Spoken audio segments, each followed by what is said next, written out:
Hi, everyone. Hello. We are Welcome to live. Jacob's Film Perspectives. We're live. It is me and Deontay tonight because we're the real Daredevil fans because everybody else doesn't watch Daredevil for some reason. It's crazy. Uh, we're going to talk about Daredevil Born Again Season 2, as you can see below on the ticker there. We are gonna dive into this season. We talked about what the first season. It's so weird talking about this series because you have to differentiate it between you gotta be like the Netflix series and then you gotta be like the MCU version. It's such you can't just say the 5 seasons. You gotta be like the Netflix version and then the MCU version. Yeah, But the yeah, true MCU. the MCU. We talked about season 1 a year ago, and I can't believe season 2 is already out, completed, and now here we are talking about it. Uh, if you're not up to date and you don't know, the Daredevil, the Netflix series, is top 3 TV series of all time for me. I absolutely love it. Charlie Cox as Matt Murdock, and Daredevil is a top 5 comic book casting of all time. Gives one of the greatest comic book character performances ever in history. He's so underrated. He deserves more work. I wish I could see him in more things. He's one of my favorite actors. He's a stand-up guy. He's just amazing. I think he deserves an Emmy for this season. Honestly, he deserves some recognition for his acting. And then, it's my favorite. Born Again. The first season, it was the more I think about it, a year on reflection. You can see our last episode for our full thoughts, but my reflection on the last episode or the last season is, it was good. I overhyped it a little too much because I was so starved for Daredevil because it had been so long, been like 7 years since we got in that season. So yeah, I kind of overhyped it. It's still a good series overall, especially the latter half. It really gets going, I think. Oh yeah. Just, of course, they had the whole creative overhaul, which I'm not going to go into because we talked all about that on that episode. But they had like a creative overhaul. But now this is the first season that the main show writer, Dario Scartapane, is able to do his own thing. And like, this is like the first, in a way, this is almost the first season of his Born Again, because he jumped in halfway through mid-season. They were making it, and they had to piece together the old footage with the new footage. So this was like him being able to start from a clean slate for the first time. And boy, did he kill it. Oh yes, he did. We'll get into. He wrote like the Punisher series. Before that, and he's got some great writers that came on with him, which we'll talk about when we go through the episodes. And yeah, what did you think going into this, Deontay? Man, Daredevil Born Again was like, I was like, when they first made the announcement that they were going to have multiple seasons, I was like, okay, cool. We'll see where we go from season 2. And I had zero expectations for season 2 going into this. I was like, season 1 was great. If they wanted to cancel the series, then it would still be kind of goated. We might have shot for the moon with the scores that we gave it the last time we did the season 1 review. I know, like, I was ready to give it like a solid A or an A plus out the gate because it was great, but it had its flaws. And now, in comparison to season 2, I'm like, holy crap! Now I know what an A plus season actually looks like, and I'm shocked. I'm so flabbergasted by the fact that I enjoyed season 1 that much, and they found a way to top the living shit out of it, and I that's unheard of for me. Well, actually, no, I won't go that far because there are some TV shows where season 1 went hard, but season 2 went so much harder that it makes you want to change, reevaluate the score you gave the first season. It's like you got TV shows like Arrow over at DC, where season one was pretty okay, and then season two went so damn hard I completely forgot about season one. So Daredevil's doing that right now, but they're like 2 seasons back to back with just nothing but bangers. Uh, this is probably the best baby under Kevin Feige right now. If they manage to pull this off 3 seasons in a row, there will never be a TV show that can touch this series. You can't do two. I mean, I said that before. I said you can't do 2 seasons in a row that fire. TV shows have done it, but for Daredevil, like you can only do so much. And we've had two seasons of just Matt versus Wilson Fisk. And now we're getting the announcement that we're done with Wilson Fisk for a while. So it's completely up in the air of how season 3 is going to go. But if they manage to stick the landing 3 seasons in a row, stick a fork in every other Marvel series, can't be touched. Well, yeah, I agree. Agree. Like the Netflix series clears all the MCU shows, and but for me right now, I think even Born Again clears all the MCU shows. Like season 2 of Born Again is the best Marvel television we've ever gotten in the MCU. It beats Loki, Moon Knight, WandaVision. It clears all of them for me. I think season 2 is a night and day difference almost with season 1. Yeah. Season 1, going back, if I had to redo my ranking, I think I gave it an A- in our original review. I'd probably give it like a B plus. Because watching this showed me how much better they could make it than season 1 did, which not crapping on season 1 entirely because it's still really good, especially what they had to work with, having to intercut old footage with new footage. I mean, that's a creative clash nightmare that I wouldn't want to have. So the fact that they were able to pull anything good out of that situation was amazing. And even Charlie Cox and Wilson Bethel have both come out and publicly said that this season is what they really wanted season 1 to be. There's like a clip with Wilson Bethel, who is Bullseye, that went viral, where he basically said he was so disappointed at the end of season 1 that he was like, this season that we shot, season 2, is what I wanted season 1 to be. I wanted it to have that impact that people were talking about and stuff. So even the actors of the show are kind of in agreement that this season is a lot better than what they wanted, actually. And it shows, because that is top tier performances, top tier writing. I mean, 2 of these episodes rival the 2 of these episodes are the best episodes by far of Born Again. Like episodes 5 and 8 completely clear. Anything in season 1 is completely cleared by 5 and 8, and then episode 5 and 8 even honestly can beat some of the Netflix series episodes, which is crazy to say. I never thought I would say that, because I know I'm negative on the MCU, but I never thought the MCU would be able to have that much sauce like the Netflix series had. But they do, because some of these episodes are not only the best of Born Again, but some of my favorite Daredevil episodes of all time in this series. And that is way more than I was hoping for from season 2 of this show. Like I didn't expect it at all. And it makes me so excited for season 3. I've watched so many podcast interviews and stuff on with Charlie Cox, and like how much they're invested into this series is just amazing. I mean, it's just like, I think this will go down in history as one of the best comic book portrayals ever, just as him as Daredevil, for sure.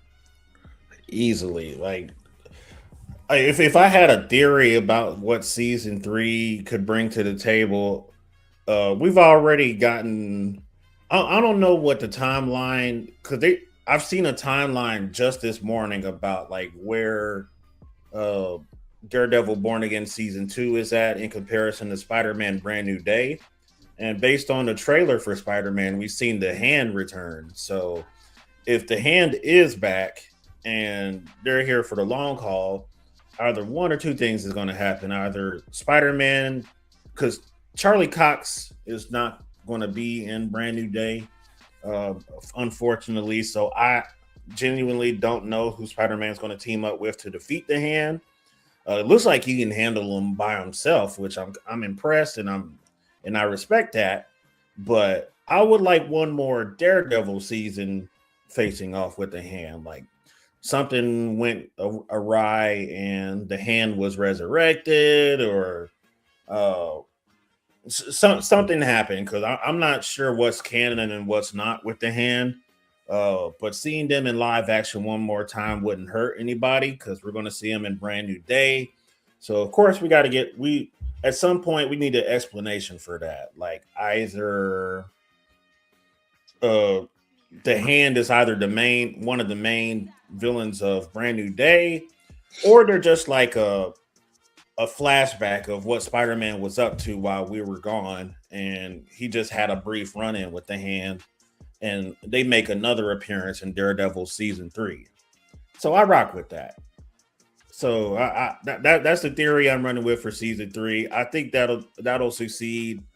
The writing shouldn't be that difficult for that. And like I said before, 3 seasons in a row, 2 seasons back to back already is, I consider this TV series to be goated. But 3 in a row, it just be like, yeah, it's done. Nobody will ever top Born Again. Yeah, I agree with that. If they not get home with this 3rd season, I'm hyped. I know, because I know it went viral too about Charlie Cox saying that Kevin Feige told him that he's just going to be, basically his thing is television, that he's not going to be in the MCU. Like the Russo brothers talked to him about it, because people were asking him about being in Doomsday and stuff. And like his job is kind of being in the television space, which kind of sucks for him, because movies is where, you get bigger and stuff. But it's also great that they're focusing him on television, because, I mean, they're doing amazing. And it's really just hitting a pocket right now. Yeah, it just goes to show you, like, man, if the writers are allowed the time that they need to have to write these screenplays, like, Marvel will be back in business with all these movies. I'm expecting Brand New Day to be written very well, and I'm hoping Doomsday will be written just as well too. So, yeah, and also, if you see a gigantic bandage on my hand, I didn't blow my hand up. I just got a 2nd-degree burn. Oh. Wear your sunscreen, all right? That's my. I got a 2nd-degree burn from being out in the sun too much, because I'm a pasty white boy, and the burn and the sun hated me, and it burned me. So if you see this bandage, I didn't do anything crazy. It's just a 2nd-degree burn. I like to think I got it like all wrapped up. I'm kind of like Daredevil on the street level. When he had the black suit, when he was had it wrapped his hands, and he had his homemade black suit. That's what I feel like. Yeah, dude, Daredevil. Oh my God, jumping from suit to suit, and it's just like, yeah. I mean, we can get right into that. This first episode, we get the addition of the brand new suit, the black suit with the double D's on the chest, and just sexy, just absolutely double sexy D's. suit. Yeah, double D's on the chest.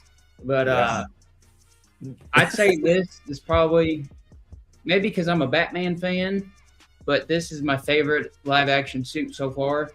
I know people, I like the classic Netflix suit, the red suit from Netflix too. And I also do like the basic, I don't know what you call it, but just his homemade suit where he just had the black thing that went over his head, and just the black suit that he had in the beginning before he got the red suit. I like that one too, because that's like a, just a cool DIY situation. And but yeah, I love this black suit.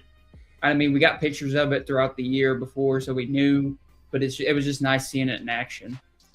Yeah, it's just like, man, he's got a whole closet full of suits at this point, because we've seen at least 6 or 7 up until this point. And it's like, good God.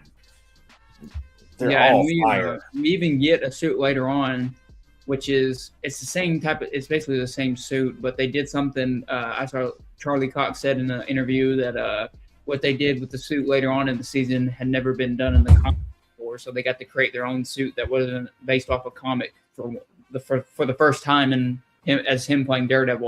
All the other suits have been comic based, besides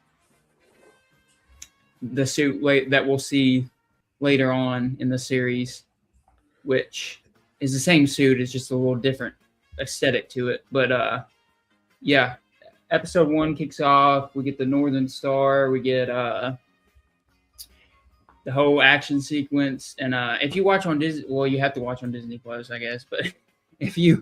But I love what they did as a filmmaker.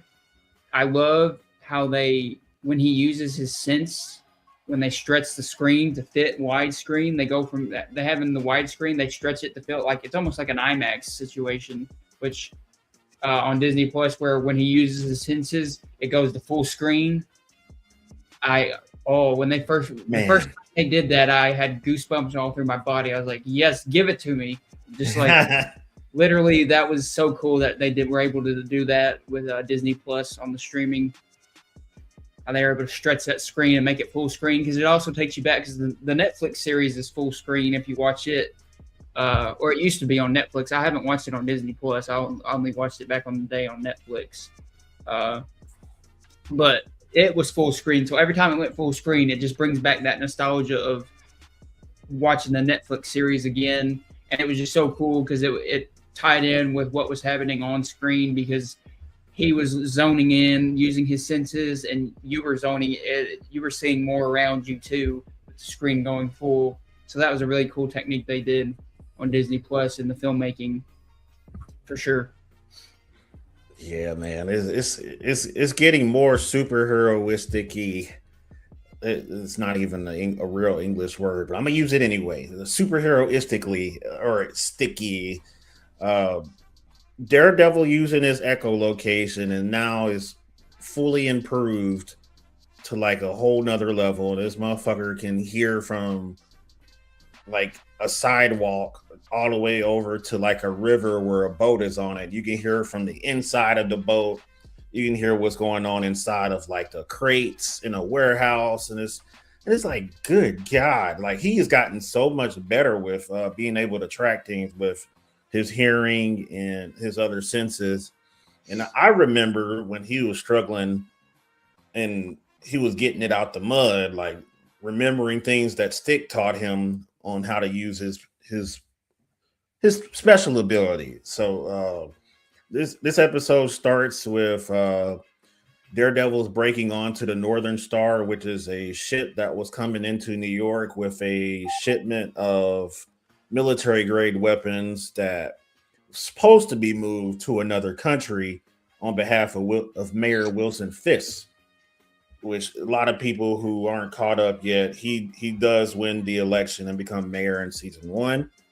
And he ends up sinking the ship because Daredevil boarded it, and he found out that he was bringing in military grade weapons. And that leads to like entire shit show of events that happen throughout the rest of this season. And it's like, God, the manhunt for Daredevil continues.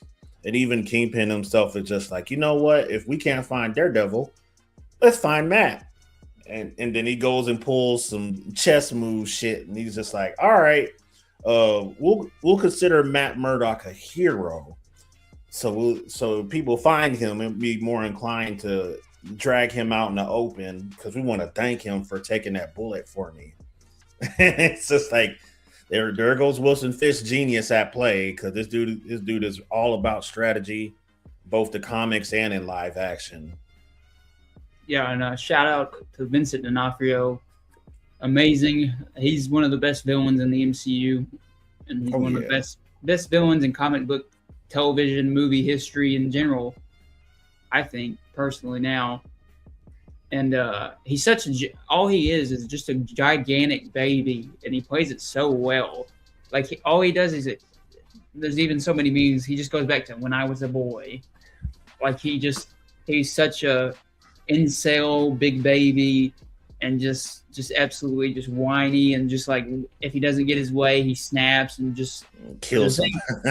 He's a gigantic baby, so he'll absolutely crush your spine. Like, it's just So he's terrifying, but also funny at the same times at parts because you're just like, it's just this grown man acting like a child, but then he's like terrifying at the same time. It's just he plays it so well. It could really lean into the territory of being so hilarious and not in a good way, but he plays it so well that it's actually scary at the same time. Is like because when you're any scene that he's on, you don't know what's going to happen, and like you're always afraid for your characters that are around him because if he snaps, he might just go and just rip a head off or something, and then they're dead just like that. He doesn't really think before he acts. He'll do it, Mm-hmm.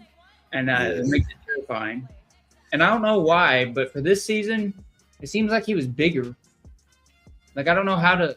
I don't know because like Vincent D'Onofrio, I've seen like the interviews and stuff. He's not a heavy set man really. He's just tall.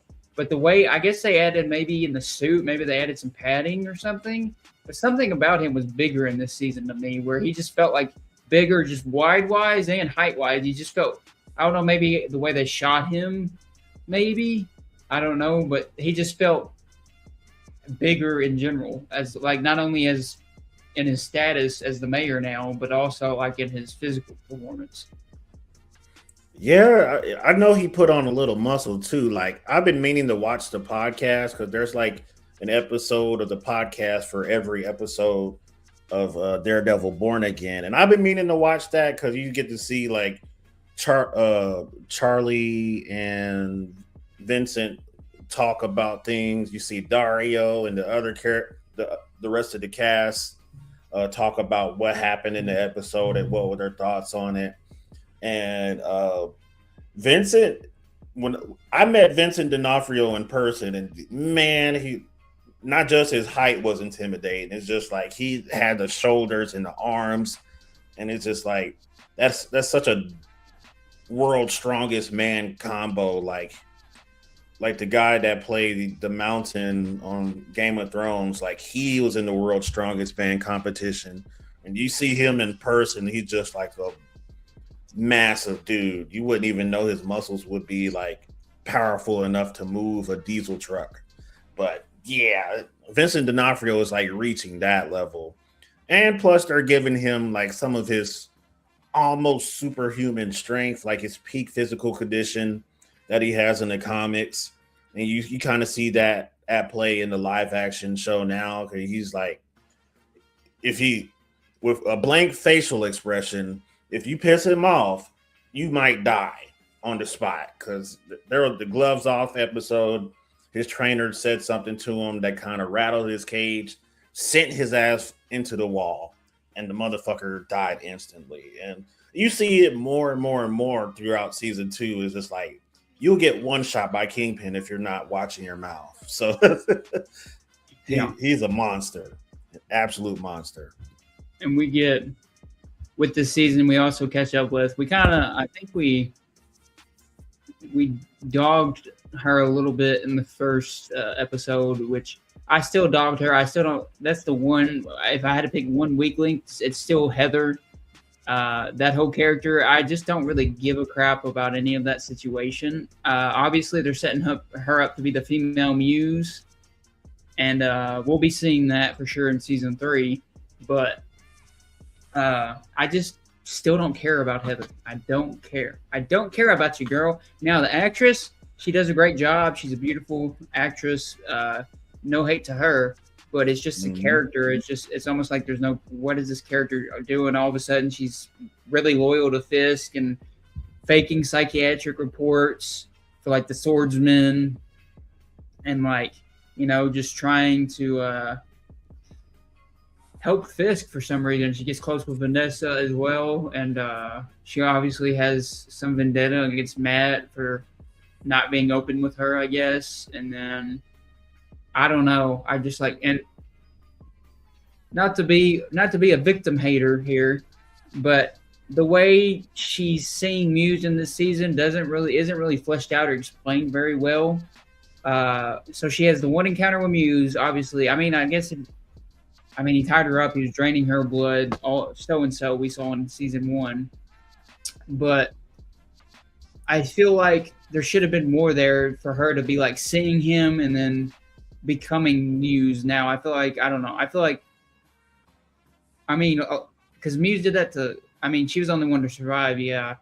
But I don't know. I feel like there should have been more for her to make that turn that she did. But I don't know. Maybe that's just me. Yeah, because it's just like you got that one little incident when like Buck Cashman later in this season where he's like almost psychologically training her into like releasing her killer instinct, and it's just like that's still not enough That was explanation just for a me. weird moment. Yeah, I was like, are they about to? Are they about to crack? I was thinking. She's about to get cracked. Oh my god. Speaking of that, shout out Buck. He's a great character in this season. Artie Frushan is the name of the actor. He's amazing, incredible. We even get a flashback with him that ties into like the previous series with Foggy and stuff. And we see kind of how he became working for Fisk, and then we see his level up. And his character gets a big boost in this season where he gets a lot more fleshed out about him, and you actually like him. And he's terrifying in a different way than Fisk. He's a lot more silent and a lot more just under the radar, but he can still just kill you in an instant too. So like, and great with that. And then Michael Gandolfini as well, amazing. Yeah. He was just great as Daniel, just trying to make it. Obviously, he's just trying to make it, but you can, even if at the cost of working for Fisk and his relationship with BB throughout the series, BB does great as well. And then we figure there's so much going on in this series that it's like, man. But yeah, I don't know. Should we? I don't. I don't know. Should we approach this by episode, or we should just go back and forth of what we liked throughout? Because I don't know how to. Because I don't know if I could go episode by episode because there's so much. I don't know. Yeah. The only reason I would even suggest going episode by episode is just because I did take notes at least the synopsis. I should have did more as far as notes going, but like once we get to, actually we could skip around because it's like episode 2. It's kind of tied in with episode 1 a little bit with Kingpin trying to get Daredevil out of hiding. And then about like episode 3 is the episode where Daredevil just like fuck it, and he breaks into the detention center to get all those people that got detained by the task force. It's like why are they picking up so many people off the street? And you could just tell some of these people are not even vigilantes. So why is an anti-vigilante task force locking people up and making them completely disappear off the radar? And it's just weird. There is some political analogies going on here. A lot of people speculating yet before the season even started that Daredevil is essentially fighting like a metaphor for ICE agents, and it's just like, ooh, murky territory. Me personally, I got a little bit more enjoyment out of that episode in particular than most would. But seeing him like team up with swordsmen to help get innocent people home safely, that was awesome. He even used his echolocation to the max that episode, and he just put the hurt on this task force. And regardless if you made the comparison to real life or not, watching him take on this task force was awesome every time. Yeah, and that's another. I think that's the first episode we get like the first like action, classic Daredevil action scene where he's freeing everybody. With that, we get the echolocation sequence where it goes full screen. He's in the detention center. He's throwing his clubs around. He's kicking an ass. He's doing everything. And we get the awesome fight choreography and one shots and just so many great fight sequences in this season, particularly too, which Daredevil's kind of become known for its fight choreography and its stunts and its fights, and this season doesn't disappoint for sure with that. And it makes like the swordsman a character that I never even cared about when I watched Hawkeye. I was just like, whatever. And then it actually makes you like even the swordsman even more because like, oh, he's actually kind of a cool character now. It makes him even like. Not only did the series make our characters that we've been following even more interesting than they already were from season 1, but even like a side throw-off character from the Hawkeye series, like the swordsman, it was kind of in season 1 of Born Again 2, but kind of a throw-off character. He's interesting in this series. Like he gets a little bit of a plot too in this season, and he's interesting, and you actually root for him and stuff. Yeah, because I really want to know where he's going and what Marvel plans on doing with him. Because it's like that's a Tony Dalton is a great casting, and I honestly don't think they should just waste that casting. I'm not going to ask for a Swordsman spinoff by any means, but he should show up again in season 3, help out because we're already we're going to get some defenders returning for season 3. So honestly, this is grounds for like a rematch for Hand with more heroes to help. That's what it's looking like. Yeah, and like you said, with like the agents, especially like the head agent Powell, and I can't remember the other guy, the Cole and Powell. Those two people, those two guys are just like very easy. But Cole actually gets an arc in this too. Like they take a little character as Cole, and he gets an arc that we'll see at the last episode as well. Because you can kind of tell in some of the shots throughout the episodes, and then it comes to fruition in season 8 or episode 8, sorry. And but Powell is just like a absolute jackass. You just hate him completely. Just like he's just fist dog. He just does whatever he tells him. Yeah, I can't stand Powell. So I'm glad Cole hit him in the mouth and didn't take orders from him, because it's just like at a certain point, if someone orders you to just pop holes in civilians, it's just like, man, if you follow that order, you're kind of a bitch. You're a bitch. Like you can. A lot of people on planet Earth have a hard time wrapping their head around this. But if you work for any kind of like armed team, you do not have to kill innocent people, even though your superior ordered you to. So that my respect for Cole went all the way up.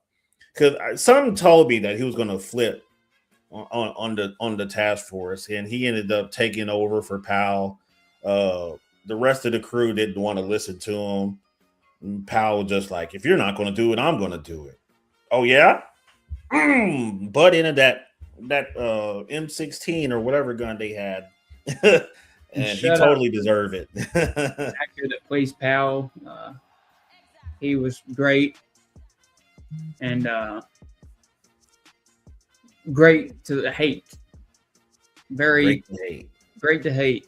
But yeah, and we get because like he even kills, because in this season we see Karen. Obviously, Karen's underground as well with Matt, and they're Karen's training, doing her kickboxing stuff, and we see one of the anti-vigilante task force members get caught by Karen, and he actually wants to help. Like he's trying to help them, and he's the one that gives them the information to where the detention center is, where Daredevil goes and frees everybody, which is a great action sequence. And then we get Hector Ayala's, I think it's niece. Yeah.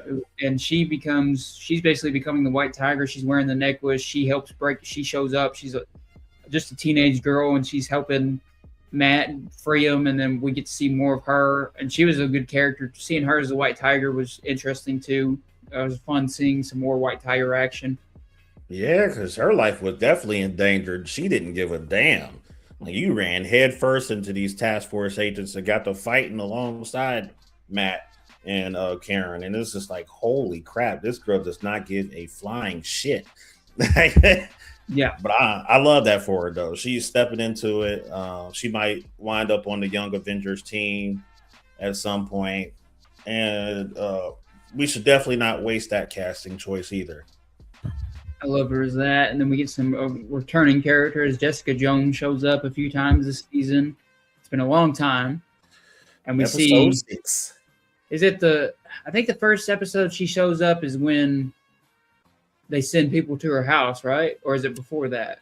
No, she has 6 and 8. I thought she helped Matt with Matt with the detention center. Did she show up there to like talk to him? Oh, that was Kristen. So Kristen was like the first person to go in, and she did like a deposition with swordsmen, and Matt asked her to describe the building that she was in. I thought for some reason I thought Jessica Jones was there overlooking the yard though, like early on, like 3 or 4. She had a little cameo before the house raid. She ended up finding the weapons crates for Matt. So Matt was trying to track down. Yeah, that's what I'm thinking about. Yeah, I was like, wait, it's like, cause they put that in like 2 separate, like weird occasions. Like, okay, so Matt's busting in a building and fighting over these illegal weapons once again. Not like needless to where it takes points away from the series, but if we wanted to see a Jessica Jones and Daredevil team up, honestly, I would have liked her to be in more episodes, more involved with solving problems with him and Karen, and then the big finale, they're both defending civilians together. That would have rectified anything that would have went wrong with the writing, in my opinion. Yeah, and then you get Matthew Lillard working for basically the CIA, and he's kind of, his character was kind of, I love Matthew Lillard, but his character was kind of just there. He didn't really, he had a few standoffs with Fisk. Powell killed some of his men. His weapons get blown up, and then he turns on Fisk, and then he's the one that sends the people to Jessica Jones's house to try to kill her. And then it's found out that she didn't want to work for him. So Luke Cage it's hinted at Luke Cage ends up working, which we'll get to that later on, but it's hinted that maybe Luke Cage is the one working for him, that he has another superpower human working for the state, I think he calls it. Yeah. And we see Jessica has a child now, and presumably with Luke Cage, and we'll see that at the end. But Matthew Lillard's character just kind of comes in and out, but it wasn't like a bad thing at all. It was just the way it was. There was so much going on in this series. It's kind of hard to give everybody screen time. But it was fun seeing him show up when he did, and just kind of, you didn't really know what he was about, and then we kind of see at the end what's going on, and then we get, of course, Bullseye. We get an awesome cold open scene with him on episode 4, where he goes into a diner, gets a milkshake, and then he basically just calls the anti-vigilante task force on himself. And then he just has a fun day with it. He was like, "Hey guys, I think I see the Punisher." And these guys sprint. These guys are at the diner, and within minutes, and then while they're trying to scan each person one by one, it's like, where the hell is Frank Castle? And by the time they realize, they're staring right in the face of Dex, Benjamin Poindexter. He's already throwing shit at him. It's like, oh, this. Yeah, guys. Iconic opening scene. Mm-hmm. And he was great coming back, and he's kind of in a weird position too, which we'll see, because he's trying to get retribution against Kingpin, and he feels sorry for the death of Foggy. He felt like he was used, and he's trying to he thinks he's trying to even the score with Matt by killing Kingpin, and we'll see in the next episode what happens with that. But we get to that, and then he's basically showing up trying to get, like I said, trying to get his retribution, but also kind of even it with Matt. And Matt's like, I hate you, I don't want to deal with you, or whatever. And then but we get some great scenes, and that's what I love about Daredevil is his moral. It's the same as kind of like Batman, but in a different way. Whereas his moral code with his faith and being a Catholic and wanting to give grace and forgiveness, and like that's a big theme of this series is grace and forgiveness to people. And Matt's trying to do that even to the detriment of like his relationship with Karen, where she gets pissed at him because he's being so forgiving of Bullseye and what he did, even though he killed his best friend. And he's just trying to give grace. And, there's great scenes where he's talking about prayer and all that. And his scenes where we get the fight night between Kingpin and some guy. And he's just murdering this guy in the ring. That's all it is just pounding the guy in. And then Matt figures out that Benjamin is going to go there to basically kill, get back at Kingpin. And then we see him throw a certain trophy. And Kingpin stops it. He does a great job. He stops it, and everything's fine. And then you look over, and then Vanessa's just got a little piece of shard of glass hanging out of her head, blood coming down, and then it's over for Vanessa. Yeah, that's a no. Is don't touch Vanessa. Don't you touch Vanessa? But Vanessa. we get those cool flashback scenes with how they showed when they first met. I liked seeing them flashing back to the Netflix series and that white painting where basically she's saying, only the sickest of men or something would buy this painting, look at it and see the empty void that he's staring at himself. And then ends up being Kingpin, the guy she falls in love with. So that was kind of funny the way she was talking about that painting. And then she falls in love with that guy that buys the painting. And obviously because they're dynamic, Vanessa, and because she's kind of the only one keeping him at bay, and even the governor of New York says that to her, like, as long as I'll keep Wilson as mayor, but you have to stay. You got to keep him on the leash, basically. And then Bullseye messes that up. We see glass to the head, and then so he's going. She goes to the hospital. Bullseye is getting tracked down by the anti-vigilante task force. I mean, it's all over the place. Matt is having to save him. Bullseye gets shot. Matt's dragging his body through the church. And there's multiple times where he's like, just leave me. I deserve this. I deserve to die. Like, he knows. Bullseye feels a lot of guilt for killing Foggy. And he kind of gets not a hero turn, but he kind of gets a more anti-hero turn where you're kind of like rooting for Bullseye in this, because you're like, yeah, I mean, he was kind of used because you hate him because Foggy was that guy. But then at the same time, you're like, well, I mean, it was either stay in prison or kill this guy and be free. So, it's one of those what would you do type situations. Yeah, man, Matt, because like I'll dive into episode 5 like after all of this, but based off what we witnessed in episode 4, it's just like Matt was facing like the ultimate ultimatum, and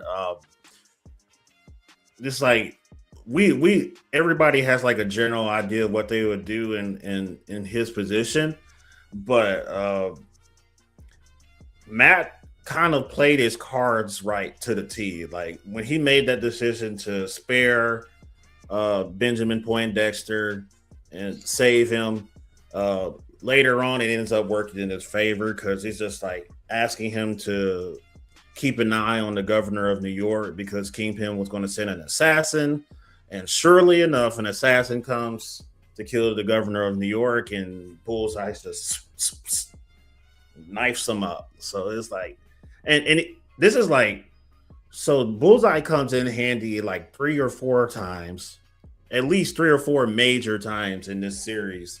And it's just like, god damn, the damage that they could do just having Daredevil and Bullseye on the same team is insane. Like, I'm kind of glad that they're not like a tag team duo going forward, because you would have to nerf them at some point, because if Daredevil does an echolocation, beat the shit out of you, Bullseye will just long range you with a knife or something, and you will not even be able to touch them. So there's even a point in season 2 where Bullseye finds a fake Bullseye, and that leads to a whole bunch of shit. So I think that was the season finale. So it's just like, if you're going to impersonate Bullseye, you better not let the real Bullseye find you. Yeah. Bullseye's always been a terrifying presence because he just gets you from way across the map. But I like some of my favorite things of Daredevil as a person of faith is his back and forth tug of war with like doing what the Christian thing to do is, and then what he wants to do, and just like those great scenes where he's in the church just praying. He gives a prayer, and I think it's episode 7. He gives a prayer that's just amazing, a certain saint's prayer, and he's just like battling with like, what am I supposed to do? Like the guilt of everything, and he ends up like saving Bullseye, and it works out for him. But he's dragging Bullseye, and then Bullseye's like, you can't save us both. And then so he leaves them. Anti-vigilante task forces come back in, and then Matt runs back in and saves him at the last minute and kicks butt while doing it. And that was an epic moment. That was a goosebumps moment. Like, yeah, the score rises. He's fighting the anti-vigilante task force, and he's saving Bullseye, and just all that. And this whole time, while he's carrying Bullseye's body, he's screaming at Bullseye because Bullseye keeps bringing up Foggy. He's like, "Don't you even say his name." And then he's like, I hate you for Foggy, but I'm going to give you this retribution. All right. He's like, I'm going to forgive you for him or whatever. Yeah. Great lines like that. That is elite writing. Like episode 5 kind of just starts off with them doing that. And then you dive into flashbacks with Foggy, because Foggy is the whole reason that Matt Murdock he's so merciful towards his enemies. Because if it wasn't for like the one time where Foggy Nelson is just like, hey, he might be a piece of shit, but if he's not guilty of a crime that he's getting charged for, then it's kind of wrong to put him behind bars for some shit that he didn't do. And Matt was just not hearing it until he finally, like, it clicked in his head. It was like, oh, you know what? Maybe you're right. The guy that they were, the client that they were working for, pro bono, was like, if you send me to prison, they'll just kill me while I'm on the inside. If they lock me up, you're sending me to my death. And Foggy heard him out, did just a little bit of digging, and found out he was in fact innocent. Was able to beat the case and get that guy home free. And well, actually, he didn't do that. He gave him money to run away for his case.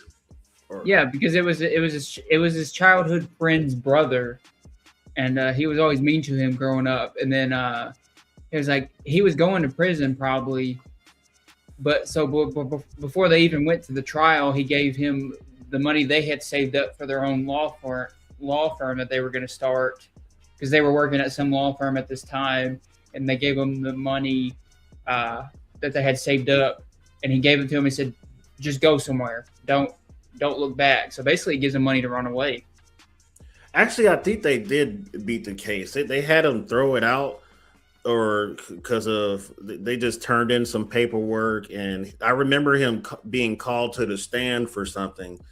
Oh yeah, yeah. It was a discrepancy in the way they wrote it up, but then he was still going to be killed anyway. Like, he was worried about being killed anyway, yeah. So he gave him the money to run, because Buck was going to kill him, and then Foggy gives him the money that they were going to use to start up Nelson and Murdoch, and tells him just go. Yeah, Matt basically, if it was not for Foggy, Matt would have kind of just said what he had to say, convinced Foggy to leave the case alone and let him rot in jail until he dies or until somebody kills him.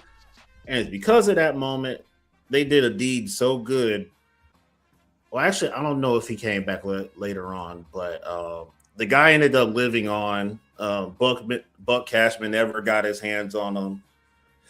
Uh, if we didn't see it in season 2 that Foggy's actions paid off with that guy, I think we will see it pay off and see it season 3 because it's just like that's kind of awesome. Like you even gave Matt Murdock perspective on the situation. He's just like, damn, maybe I should change my mind. Like my whole worldview of just like, oh, he's kind of a criminal.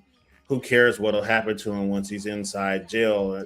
His mind kind of just, oh, but if he dies, he loses his chance at redemption. So it's just like Foggy was just like, when it comes to wisdom, he was 10 steps ahead of Matt, kind of.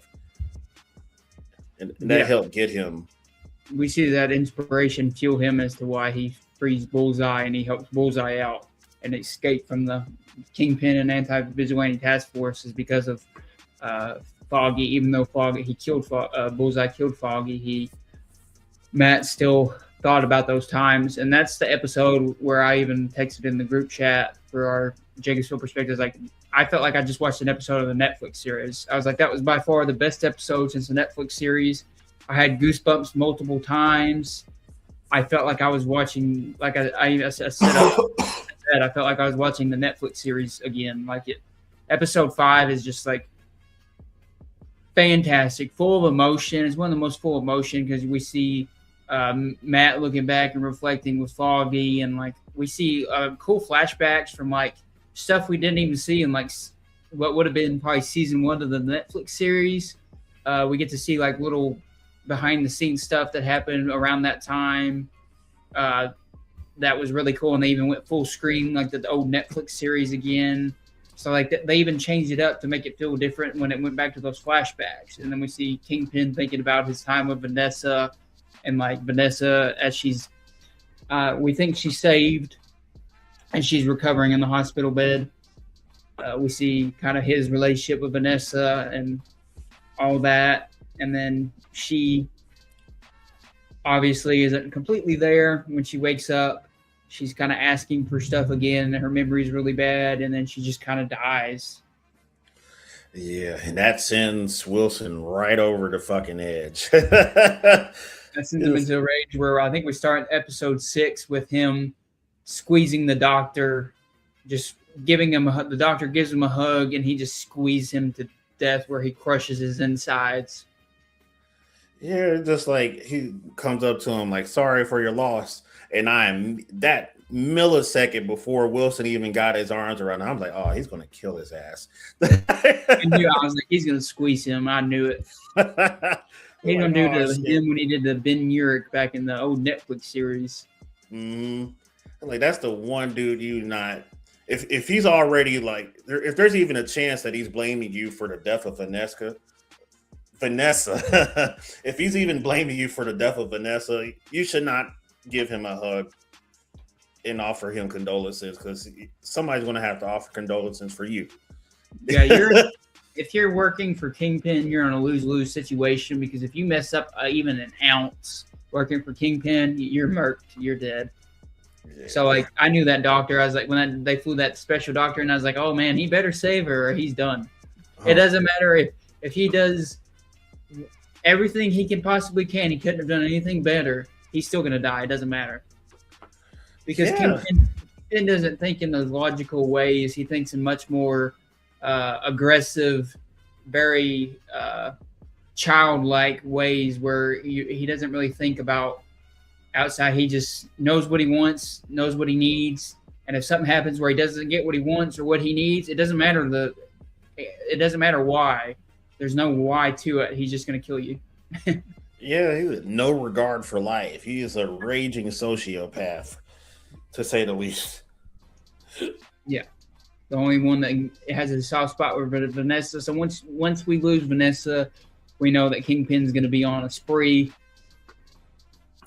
where he goes, and the rest of the season he's going to be gunning for Daredevil and using the anti-vigilante task force and trying to find them.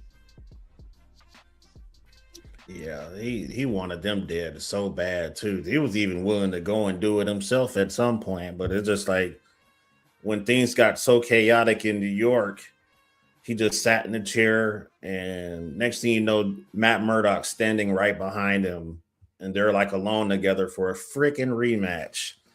1v1. I think that was either 5 or it was 5, 6. Yes. The 6th episode ended. Yeah, it was, because it's just like everybody's so hyped for the Jessica Jones return that nobody saw the rematch coming. It's like, God. And it was so good too. The choreography was great. They even did like a comic book screenshot of him kneeing Kingpin in the face. All the comic book nerds freaked out over that. It's like, oh my God. Because Kingpin basically loses his hand where he goes crazy, and I forgot he kills the doctor, and Buck gets rid of that, but he starts like attacking where he's like showing his true anger to the public now, where he's kind of just like screwed now. We're like, oh crap, he's kind of revealing his devious ways to the public, which the public still supports him half of the time up until the end there. Some of them. That freaking trial kind of exposed everything more ways than one. And we see Matt and a Kingpin fight. And then we get an epic fight with Jessica Jones and Daredevil at the arms place, blowing up all the arms, that huge explosion, and fighting the anti-vigilante task force. And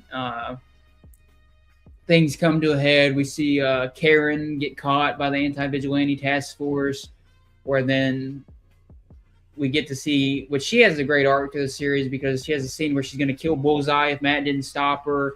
She has this anger with Matt because she feels like Matt is just staying, he's staying too on the sidelines. He should be, killing Bullseye, doing more, she thinks. Yeah, because Matt already had his chance to kill Bullseye. He threw him off the roof. Matt kind of is trying to redeem things, and like he stops Karen from killing her or killing Bullseye. And then we get a great scene between Heather and Karen where she's giving her a psyche eval, and then she goes into how Karen killed her brother, and then Karen's going and how Matt didn't want her, and like and going where it ends up with the claws come out for real, where Heather slaps Karen. It's like, and they're just coming at. That was a great scene between them. That whole sequence. That was fire writing. Fire writing. Like both of them feeding on each other's insecurities and attacking their soft spots. And like, oh, there it is. There's the weakness. Mm-hmm. That was a great scene between those two. And Karen's like, you just mad because Matt is mine, bitch. And she basically, like that's my man. She wasted no time trying to choke her out. Then they used that shit against her in court too, and I was like, "Oh my God, my God!" And Heather had such an arrogance of stuck-upness around her in this season, where she's just like on a high horse, helping Fist, and got this news thing going. And I just love that she kind of got that comeuppance there from Karen, and we'll see some more comeuppance she gets in a few more episodes, but. That was a great little thing there with Karen, because Karen's kind of undercover this whole time, wearing wigs, working with BB, because we find out BB's doing the Kingpin segments where she's wearing the Kingpin mask and revealing his true secrets, which I love because she's roasting the crap out of Kingpin, like making him seem like this idiot, and I just loved it. Mm-hmm. And you kind of knew it was BB the whole time, so when the reveal happened, I kind of already knew. I was like, I bet that's her.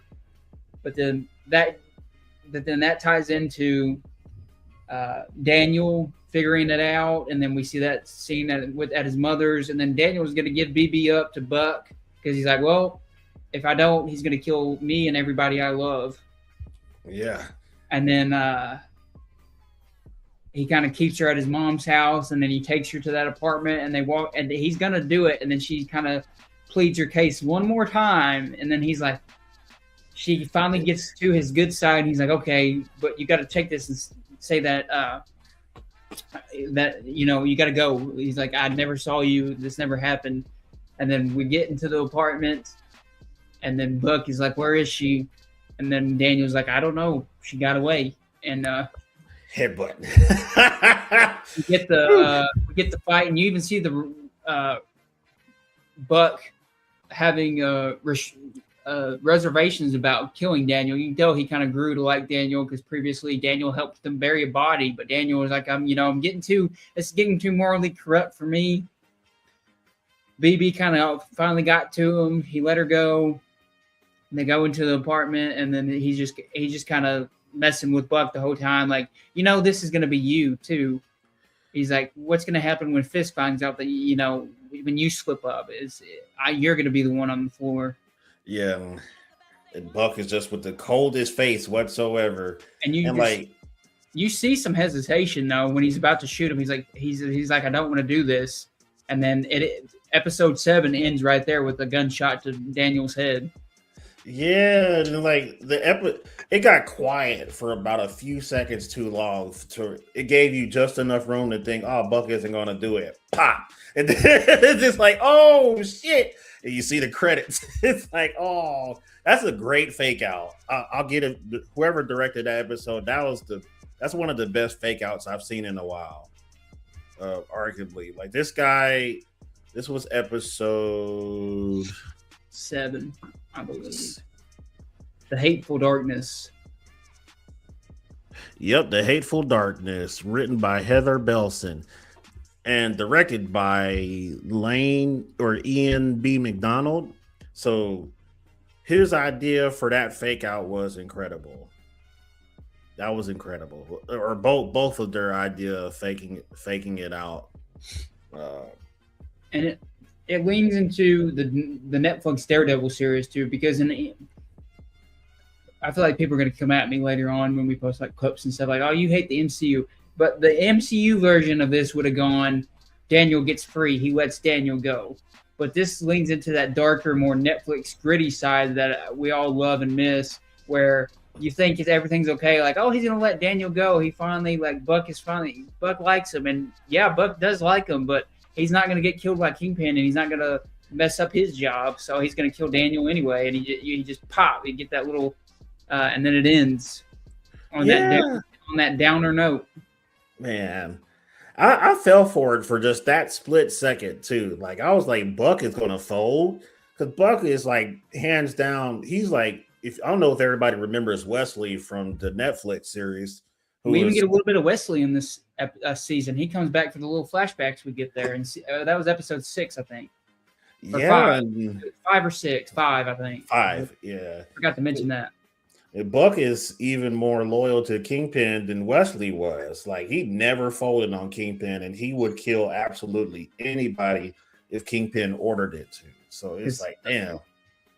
And you even see later on in episode 8 when Kingpin asks him about Daniel, like, did you get BB? And then he's like, did Daniel get BB? And he's like, no. And then you can kind of see Buck's face. He's got some sadness and some regret about killing Daniel still lingering in his face that you can tell he didn't want to do that. Yeah, I like him as a villain, but it's like, man, killing Daniel was kind of unforgivable. I was like, damn. Daniel was pretty young. He's like, I have to Google like his character's age, but I'm pretty sure Daniel was like early 20s. And just a young dude with a whole life ahead of him, and just like not handing over one girl, he had to get a bullet to his brain. And that just goes to showing how like Kingpin works. Mm-hmm. It doesn't matter why. If you don't get what he wants or get what he needs done, then you're done. You're out of here. And BB ended up being the smoking gun. The smoking gun that got him exposed to the whole city of New York, and he was cooked after that. So it was important for them to kill BB and make sure that little leaking TV series that she did of his was put to an end, and they failed miserably at that. Yep. And then I guess we get to the finale, my favorite episode probably of the season. Besides, 5 was so great. Like I said, it gave me goosebumps. But season, Yeah. this was the best finale and one of the best Daredevil episodes I've seen maybe ever. Like this, definitely maybe I'd probably put this top 10 Daredevil episode of all, even including the Netflix series. Obviously, we get the final battle. We get everything culminating. We get so much in this episode. It's wild. There's a lot to talk about with this episode. This episode will definitely take longer. It's called The Southern Cross. It was written by the showrunner Dario Scardapane, and then Jesse Wugato wrote it, and he also wrote 5, which was also my other favorite. So shout out to you, Jesse. You wrote my 2 favorite episodes of this season. He's got the golden pen. But yeah, we get Karen's on trial. Kristen is defending her, and then we have the attorney. Is it the attorney? Who is it? District attorney going after prosecuting attorney. Prosecuting attorney, and then they bring in Heather to get Karen locked up, and then Matt. Oh, I can't believe we skipped. We skipped 7 where Matt gets shot leaving the courthouse after the first day. And he's shot and he's limping, like, because basically he's starting to like get a headways on the case. And they basically do a drive-by in a garage, and then Matt survives. He goes to church, says a prayer, and then Jessica Jones finds him, helps him. And then it's all culminating, and then Kingpin was like, all right, then I'm going to testify and do this. He said, the one thing we can do is, he's like, you don't want to be outed as Daredevil. Like, he's threatening him. Kingpin is threatening him in episode 7, and then there's even a cool scene where he's mumbling under his breath, and it shows Matt in the quarters behind, and he's able to hear him. And it's just them two, it's like them two having a conversation. Yeah, that was so cool. That was so cool because they were talking shit from long distance. I was like, "Oh my god, these guys are arch nemesis, man." And then Kingpin's like, "You don't want to really do this, do you?" And then Matt's like, "I want to do it all." He's like, "I'm gonna go for it." And then Matt comes in. He's limping. He's shot. He basically, all this stuff culminating. Heather's there in the audience, and Heather at this point doesn't know he's Daredevil. Still. She thinks that Daredevil maybe had something to do with his disappearance.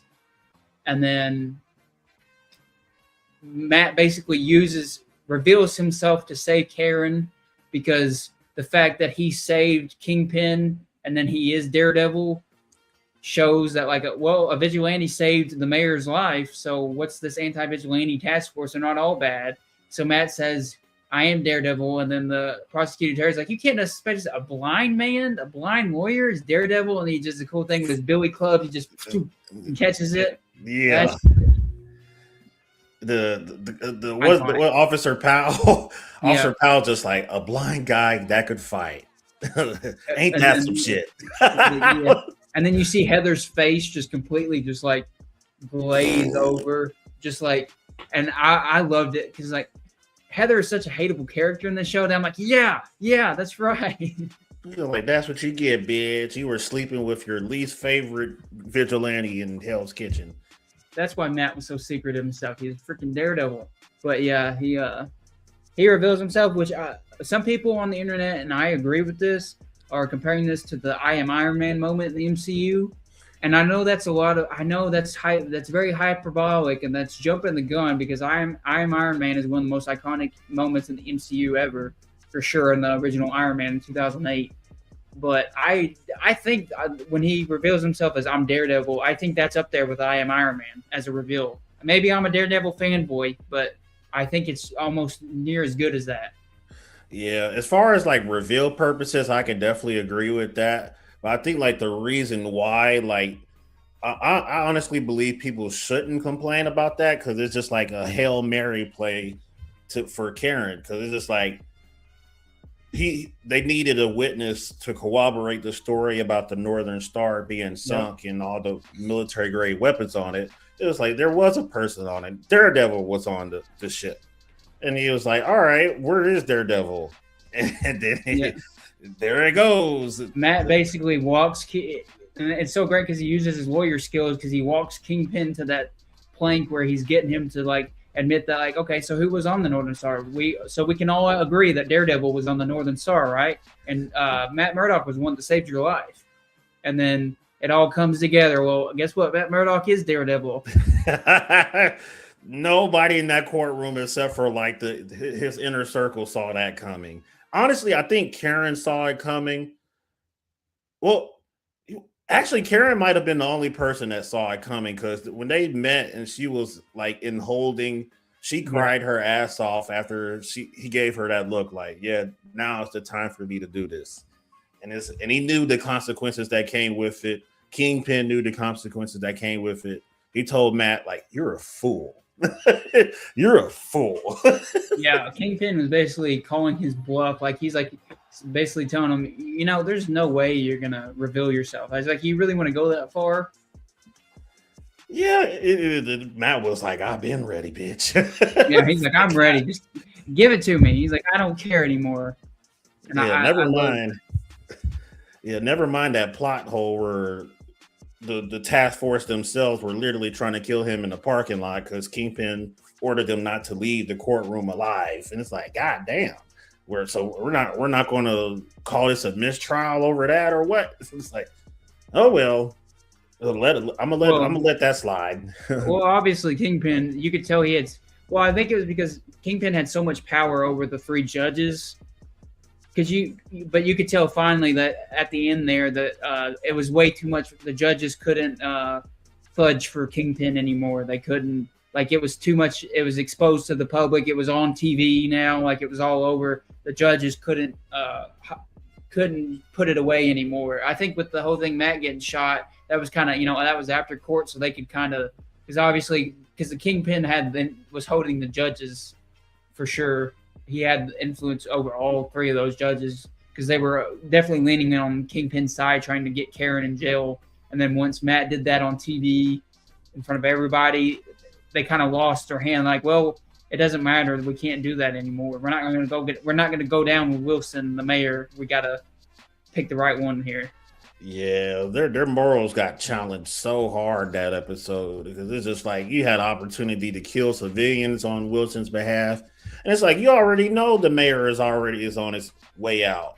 They're literally offering him an exile, and you still want to kill people on his command. So Colin was the only douche nozzle that's just like, I don't give a fuck. I'm gonna go down with him. And Cole's just like, nope, not me. Yay!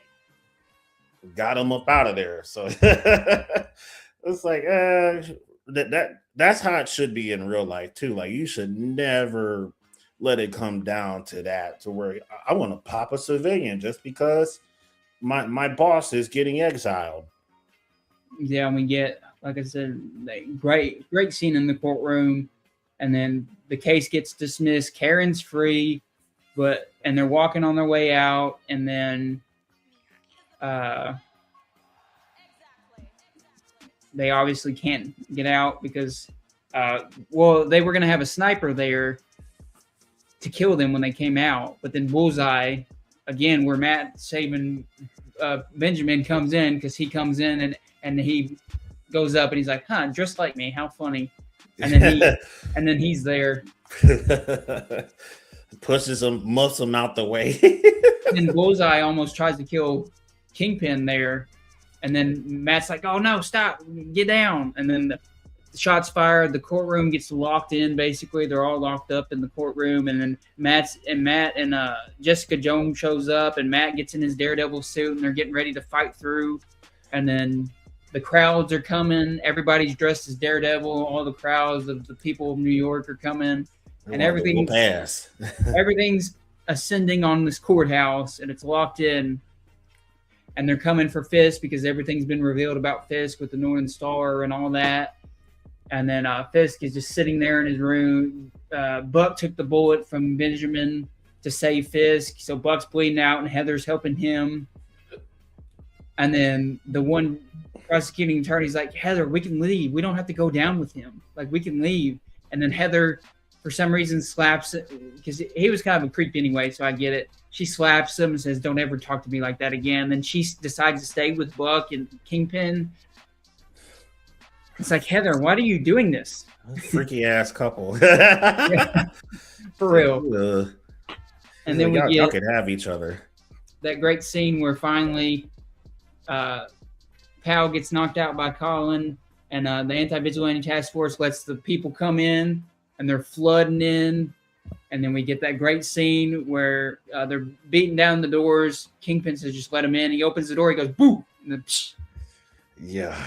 And then he's just killing all these civilians. Like, now Kingpin, if Mayor Fisk wasn't exposed before, killing all these people now will be expose him. And then we get that great scene where it cuts back and forth. Daredevil and Jessica Jones are going through fighting Fisk's people and the one side of the courthouse, and they're teaming up. And then it cuts to Kingpin, and he's going through just shredding civilians, just like crushing heads, throwing them against the wall, snapping necks, like blood all over them, just like going nuts, killing all these people that are dressed like Daredevil, trying to fight him. Yeah, like, dude, like, people are brave as hell. To like, I'm going to take my chance and try to fight Wilson head on, and one by one. Yeah, I don't know why you would run right at that gigantic man who is obviously a big angry baby right now. Like, he's on full like Roy mode. He's on full rage right now. He's not gonna stop or anything. Yeah, we watched him pick somebody up full body, slam their back up against the wall, and fold them in half like a freaking sandwich. Literally folds them in half, destroys like the wall, like throwing people and like throwing them through the walls and just like crushing people and all these civilians. And then they finally he finally gets to the top of the steps, and then Matt and Jessica are under, and then all the people are behind them. You get that great shot where it's the back of Kingpin, and then all those people behind Daredevil and Jessica Jones with the Daredevil makeshift masks and stuff. And he's like, Daredevil's like, we got to stop this. Both of us can leave. Let's end it. And Kingpin's like, no, I'm not going to do that. So then all of a sudden, Matt can't control the crowd, gets overwhelmed, and they go and just start pile up on him. Yeah, pile up. Kingpin's getting piled on, and he's still killing all these people. And Daredevil and Jessica Jones, they start fighting the civilians now too. They're holding them back, Jessica Jones is throwing the people back off the stairs. Yeah, like stop doing this. Like stop. We need it. They're trying to de-escalate the situation. Just keeps getting worse. And then Kingpin finally gets overcome by maybe 30, 40 people on top of him and takes. Yeah, they were. And then he's like, and then Matt saves Kingpin. He's like, saves his life from getting killed by this mob. He's like, stop everybody. And then they're sitting there kind of fighting, and there's just Matt on his knees and Kingpin on his knees. And he's like, can we just stop? He's like, I'll leave, you leave. Like, let's be done. And then he finally gets the Kingpin senses. Kingpin calms down. He says, you'll forgive me if I don't shake your hand. Kingpin won't shake his hand still. But Matt finally gets him to agree to leave and go to exile. And he lets Kingpin go. And Kingpin goes to the island where he was dreaming with Vanessa earlier on in the season. Matt leaves as well. And then we get that great scene, him and Karen eating at the restaurant that Karen was thinking about earlier. Yeah. And then he gets arrested. He gets on. He's like, I thought we'd have more time. And he just gets on one knee and puts his hands, and he's arrested. He's in jail at the end of the season. Yeah, for being Daredevil. All the charges that they brought up on it was crazy, too. Because I was like, man, y'all couldn't waive that for him. But it makes perfect sense, though, because it's just like Daredevil sends a lot of people to the hospital. He doesn't kill people, but he's taking punishment for his sins in his mind. He's accepting it. He's like, I'm just going to face this. I need to take this. I did wrong, too. I'm going to take this. It's better for the city if I'm off the streets and Kingpin is off the streets. Because he even says that to Kingpin. He's like, we both love this city. We both love these people. it'd be better if we're both gone from this place. We're toxic to this place. Right. So that was like the ultimate compromise too, because you see them standing in that middle area outside the courthouse, face to face, both on like one knee, and Matt is like pleading with him. I was like, "Yo, in any second, Wilson could just crush his head." Yeah, I was like, I was Wilson afraid didn't that was take going it. to happen. Yeah, I was like, dude, what? I'm so glad he didn't take that opportunity because now it kind of shows you that there is some human left in Wilson. But god damn, that scared the hell out of me. Well, it's self-survival at that point, because if Kingpin does that, then he is definitely going to be in jail and screwed. Yeah, Matt's the only reason he's not in jail is he lets him free. yeah, it's just one more murder to add to his record, and Kingpin would have not gotten that exile. So I'm glad he came to his senses, and now he could just take over another country from whatever island they sent him to. So And it ends with Matt, the prison, sliding in on Matt in the cell. It's a perfect way to end the season. oh yeah, free my dog Matt Murdock. And we see, and it ends with another. Last season ended with a Radiohead song, "Everything in Its Right Place," and this season ends with another Radiohead song, "Pyramid Song." And last year, after the season finale, I listened to that song over and over. Right now in my Apple Music heavy rotation mix is "Pyramid Song" by Radiohead, just because I've been listening to it on repeat, just because of that ending of Daredevil season 8. Man, Or season 2, episode 8. Just that ending of episode 8 was just that montage of everything closing up and the lyrics and the song playing. yeah, honestly, like their song choices are so precise too. Like, I was like, why did they pick Childish Gambino for the original trailer for Daredevil? And you listen to the song with Thonia, and it's basically like a description of Matt's relationship with both Karen and Heather. And I'm like, oh, you slick bastard. Yeah, and like season 1 had a lot of needle drops. I can't remember. There's like a few background songs, but the only needle drop in this entire series was this season finale with the Radiohead song, which was, I think, perfect, since they ended on a Radiohead song for the first season, ended with the second season. And I had never even heard that radio. Like I listened to some Radiohead. I never even heard that song before. I was like, "What is this song? I like this. I'm vibing." And then I've been listening to it ever since the season ended, just because it reminds me of how great that episode was. Yeah, man, everything is so carefully planned and well thought out. Uh, it's like they give a damn about this series, and I'm really thankful for Feige putting together a team like this, and they actually locked in and gave us a great Daredevil story in live action. Yes, Heather ain't shit.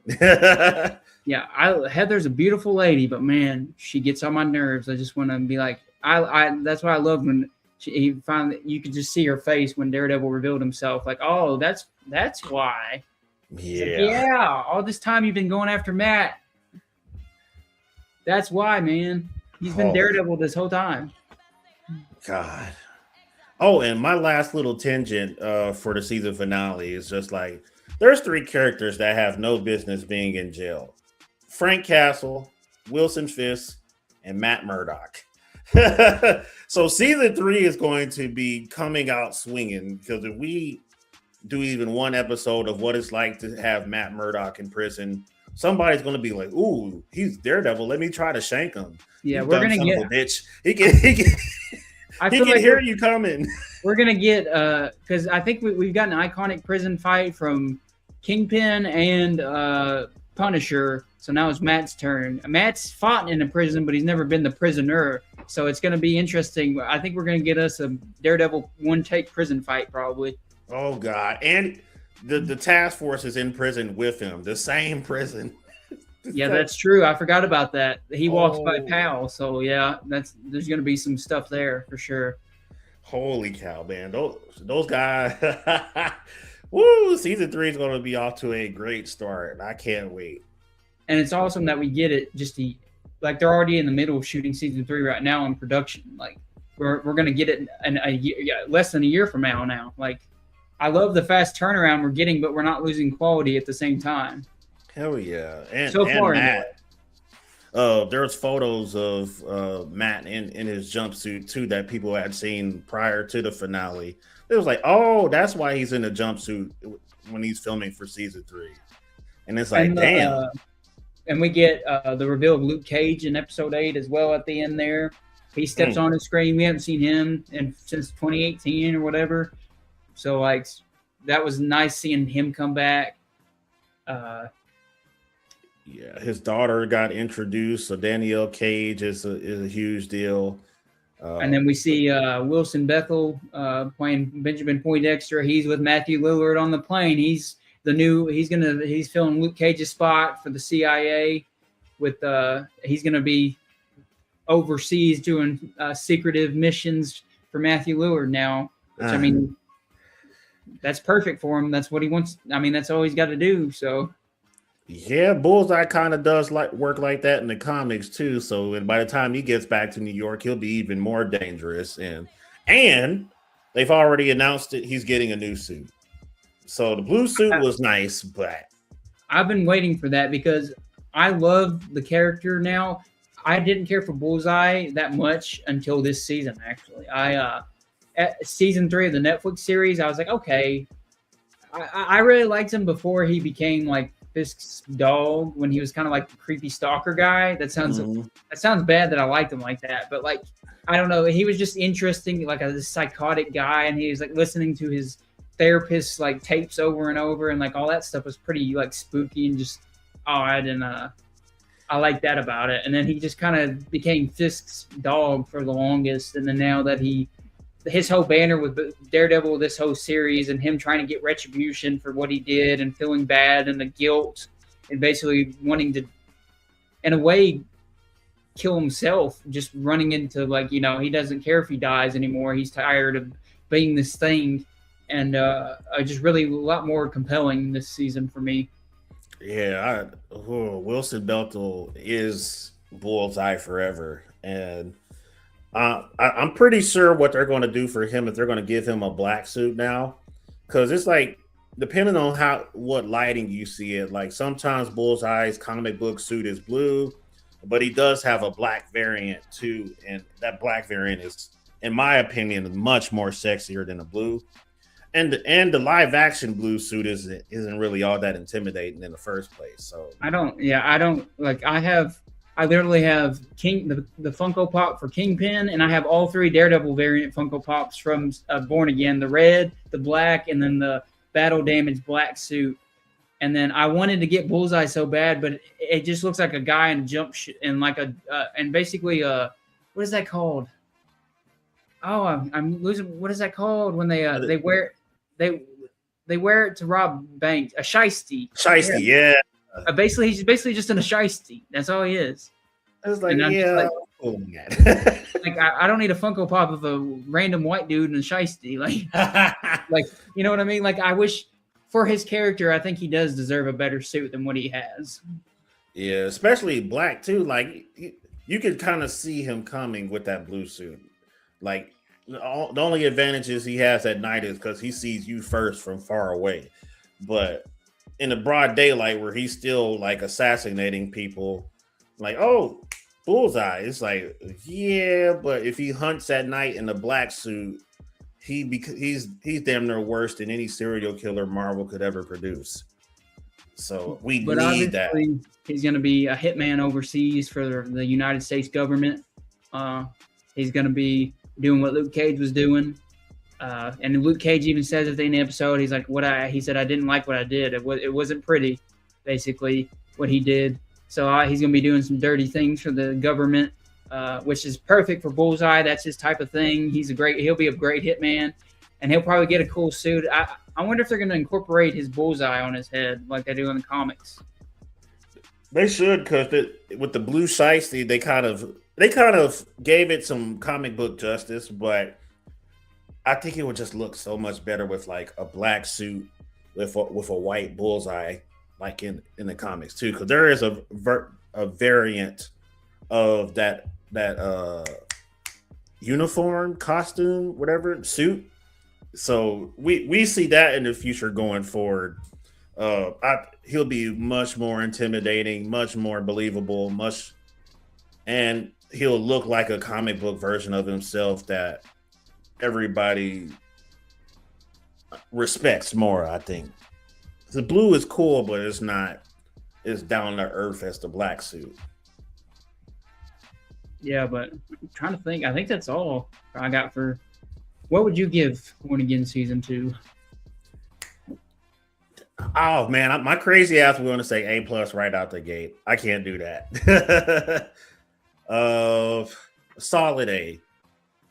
Yeah, I don't know, Diego, how they're gonna top this season. It's gonna be, if they do, or if they even match this season, like Deontay was saying earlier, it's gonna be hard to even ever beat any other comic book series. Is gonna have a hard battle to try to beat. Yeah, For sure. There's no telling where season 3 is going to lead to.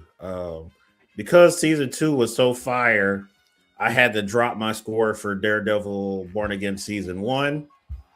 I'm pretty sure I gave it an A+ last year. So, oh my, to be more down to earth about it, season 1 Born Again is. I'll give it a B+. I'll give it a B+. I'm about there too. And with this season, though, if I had to give this a rating, I'm probably the same as you. I'm an A, 4.5 out of 5, just because I do think the first few episodes, it does take a little bit to get going with what we're doing. But once we hit 5, it's perfect from 5 to 8. Like from 5 to 8, I think is perfect. 5, 6, 7, 8 are perfect episodes for me. I love them all. It's just that first 4 is kind of little. There's a few rough spots in there, but it's overall just a fantastic, phenomenal season. Oh yeah, a lot of people from the Netflix series, the Netflix Daredevil fans, they like that season 2 more than the other 2. And I think that's going to happen over here in the MCU too. It's just like Born Again season 2 is going to be the superior season out of all 3 seasons. But I could be wrong. Season 3 could be better. Yeah, some people love season 3 of the Netflix series. I think season 3 is probably the weakest for me for the Netflix series. I'd probably say, I don't know, like this Born Again season, it competes there with the Netflix series as being up there with them for sure. I'd have to rewatch the Netflix series to rank. But yeah, this is definitely Born Again season 1 is definitely easily the worst out of all of them. And then but this season 2, this might be the third best. It might be better than season 3 of the Netflix series, possibly. I don't know. Like I'd have to rewatch, but it just depends. Yeah, for me, it'd be season 2 versus season 2. So if I rewatched the Netflix and came back with a verdict, I'm almost positive Born Again season 2 would be better. Oh man. That's a high praise. Yeah, that's like a head-to-head competition for who had the best writing and most impactful episodes and just the best Daredevil action ever. Yeah, we got so many one-take awesome action scenes in this. I need more Jessica. Yeah, that's a lot of people's complaint too, is Jessica Jones wasn't in this season. I'm fine with what she was in. I loved the first few seasons of Jessica Jones. I haven't really. I don't think I watched the last season. I think I kind of fell off by that point. But like the first few seasons of Jessica Jones was right there with the first few seasons of Daredevil. When they first came out, I was in it. So I don't know. I need to rewatch the old Jessica Jones because like I'm not a huge fan of she's like when she shows. I'm happy that she shows up. I love her, but I'm not like a stan for her like I am Daredevil. Like I'm much more of a Daredevil for sure. Yeah, those first 2 Netflix seasons of Jessica Jones was absolute heat. Third season was only important because of the fact that everything that happened in it is canon. Otherwise, if it wasn't canon, you could have skipped it. Yeah, I'm pretty sure I've only seen the first 2 seasons. I want to say it's been so long, I can't remember. It's been a long time, but yeah, I'm excited. She'll definitely show up more. Like I said, we'll probably get some Defenders stuff for sure. I hope it's better than the Netflix Defenders because that was one season and I liked it when it came out, but it was kind of forgettable. Yeah, that's how I felt about it. It's just like because I'm not going to sit here and ask Kevin Feige to give us new TV shows for all these heroes individually. That just seems like a waste of time. But we could use them in movies now. Like if it's a New York based Marvel movie, make a few cameos, or we just get like a revamped Defenders series. That would be sick. I mean, we're definitely because like Punisher's and Spider-Man Brand New Day, the Hand is in Brand New Day, so I'm holding out hope that we get Spider-Man and Daredevil sometime on screen together once again. I know the only time we've ever gotten them in the MCU was No Way Home, of course, the one scene. Hopefully we get more. I would love to see Daredevil and Spider-Man team up. We get to see Punisher and Spider-Man team up in Brand New Day at least. That's something. Yeah, watching them kind of scuffle with each other and trade banter back and forth is pretty funny. I'm guessing whatever they're going after, I'm guessing they're going to team up and fight in that. It's probably maybe the Hand is what they fight together in that movie. It's probably going to be like a montage thing. I don't think it's going to be a big part of the plot or anything, but yeah. Yeah, because based on like from what we saw in the trailer and just like I don't know if Peter is trying to stop Frank from killing somebody, so he's webbing him and throwing him out of a moving Humvee or whatever. But then he webs him in the mouth right before he cusses him out, and I'm just like, yeah, this is kind of like paying homage to their relationship in the comics and in the cartoon because this is how they got along. So I'm looking forward to brand new day just because of their relationship, whether it's short or long.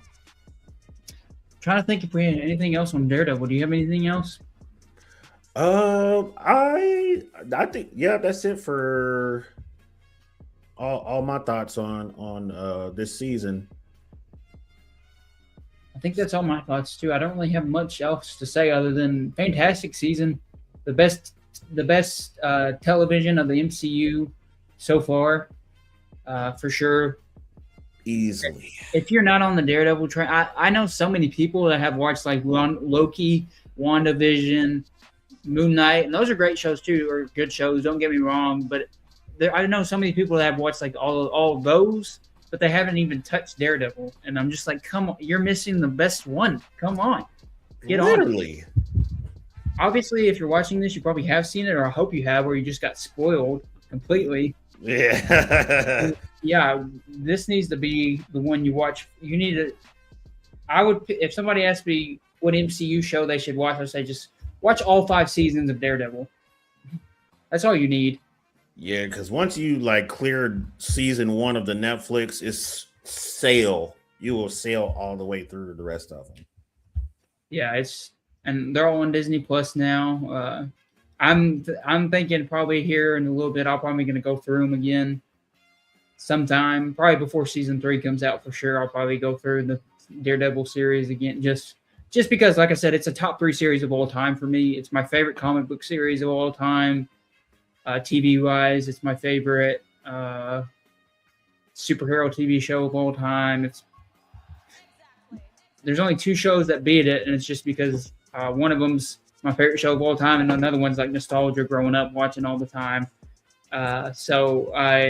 Other than that, though, I love that show so much. Yeah, and now that I think about it, the Punisher one-shot presentation just dropped. Yeah, so it's out. I'm watching it probably, hopefully, maybe a little bit later or tomorrow. I want to watch it, though. I'm so excited. Yeah, I'm definitely watching it tonight, and then I'm about to get started on making these reels. Yeah, I think it's only an hour, right? Yeah. And hopefully it's actually good because I'm going to stay off Facebook because people like to spoil shit. I hope it's really gory. I hope there's a lot of killing.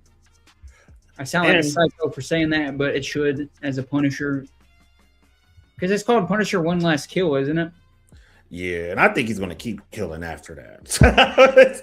So I don't... Let me tell you something. Let me tell you something. Wait. I killed him, and I liked it. Matter of fact, I loved it.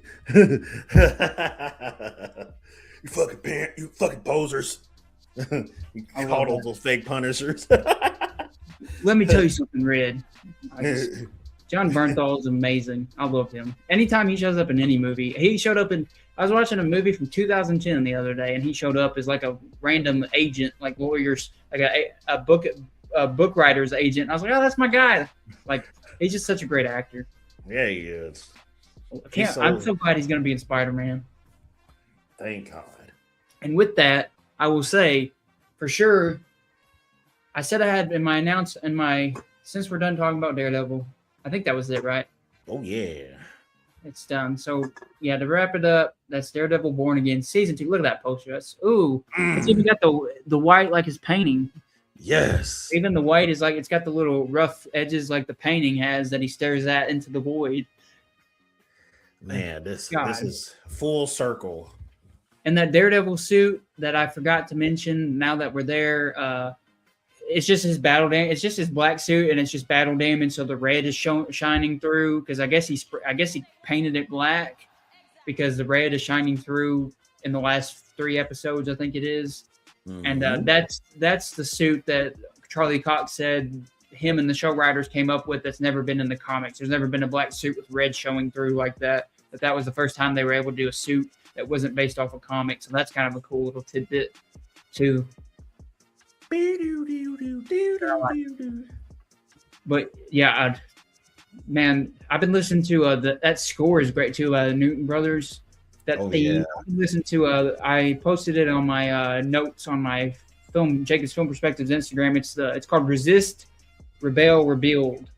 Is this title the score, and it's a piece of the score from this season. And I've been listening to it in the shower.